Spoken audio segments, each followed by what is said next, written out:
Hello everyone, welcome to weekly digression number 4, the one that's actually supposed to be number 4, unlike the last one, which was supposed to be number 3. It seems I've lost my ability to count. As is tradition, let's start with some basic housekeeping stuff. I am keeping the house for now, but who knows what the future holds. Oh wait, I do know what the future holds, which is the topic for this week's digression: democracy. You know, the one where people go out and vote for their candidate of choice to run the country. A very simple and elegant system, the will of the people manifesting in one individual. Democracy right now is the dominant system of governance on this planet we call home. The Indians call themselves the largest democracy in the world. The Americans call themselves the most powerful democracy in the world. And our European friends call themselves the most cooperative democracy in the world. And I think that we all have been lied to at different levels. See, here is my beef with what we think is democracy. It is an illusion of choice and freedom, in my opinion. Because if you are an American, let's start with the Americans as an example. So if you are an American, your choice to elect a candidate is fixed between two parties that have essentially ruled the country since its independence. It's either the Democratic Party or the Republican Party. Now, any hopeful candidate, regardless of their burning passion to change the country and the system, must submit to one of these parties and their agenda, and above all else, secure their approval in the form of a nomination to run for the highest levels of office in the country. The idea that they can simply go out there and start their own party and get elected to the highest levels of office is genuinely as absurd as claiming that one can walk on the surface of the sun barefoot while sipping a martini. Really, this begs the question that in this system, are you electing a candidate of your choice, or are you ensuring that the party your candidate represents is back in power or remains in power, the party you swear by? The party you think aligns with your interests and your beliefs, or at least that's what they sell you.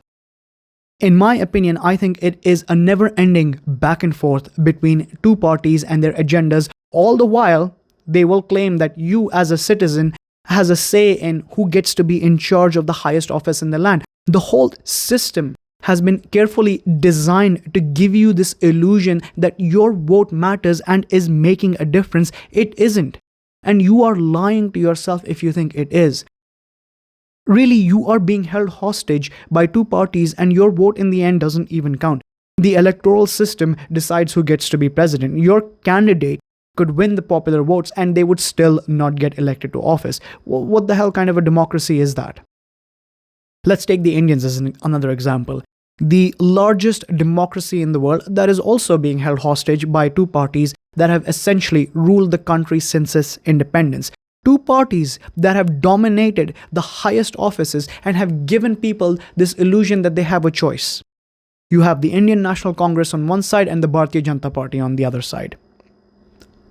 Literally another story of a never-ending back and forth between these two. I think in the history of India's elections, there has been one instance where a third party won the highest office, just one. Now, the faces of these parties will continue to change, but at its very core, the people, you all, are essentially voting for the same candidates. The two same candidates in the form of the two same parties that have been in power. And it's not like they lose if the other one wins. They still maintain their power, whether it's controlling the house or the state. Is this what the will of the people looks like? Is this what choice looks like? The idea that another party could squeeze itself in and upset the status quo is extremely far-fetched. In America, politics is a sport where people swear by the choice of their party. You think they're buying into a third, a fourth, or even a fifth party? These two parties have dominated the country since its independence. They know how to control and influence your decision-making process. To upend them would require a monumental shift in the way people think about their democracy, and even then, I think it will fail. And people will be subjected to a choice that is limited to one of these two. Here's an example. Bernie Sanders.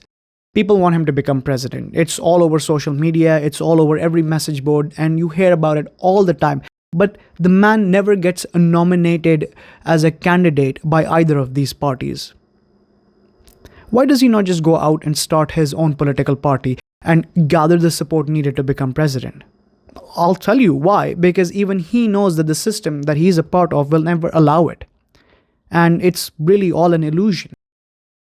In India right now, you go by religion at the moment, whether you like one religion or you hate another, and it has the people weaponized and enraged. The notion that a third party can come in and claim that, well, we should stop doing this and start fighting for our political rights, start fighting for the things that really matter to us is absolutely absurd. And it's as absurd as claiming that there is true secularity in India right now.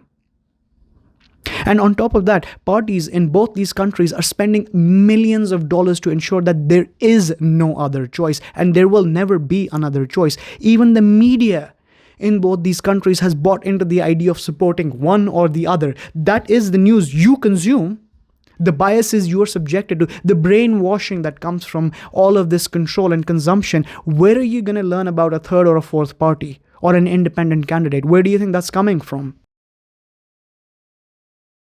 And what's going to happen in the end is that you are going to happily line up for hours and claim you voted for a candidate of your choice and exercised your rights as a citizen of the free world. Your choice being limited to one of two pre-existing parties that have to first nominate a candidate of their choice for the highest office, two parties essentially holding your country hostage. But hey, that's democracy for you, right? Gentlemen, this is Democracy Manifest. The will of the people limited to a choice of two parties. And claiming that this system of democracy that we have right now is better than any other system that exists right now is absolutely a moot point. This system is exactly like every other system that democracy hates, just with extra steps and wails to delude you into believing that you are part of a system that has freed your mind, body, and soul. Except if you're a woman in America. Now, I am curious to hear your thoughts. Can you separate yourself from the political sports team that you are supporting and truly fight for a third or fourth or even a fifth? Do you even think that's possible? Do you even think that it's possible for countries like India or America to see a third or fourth party come in and break the chain? Please let me know what you think in the comments below. I will see you all in the next video. Take care and have a wonderful day. Goodbye.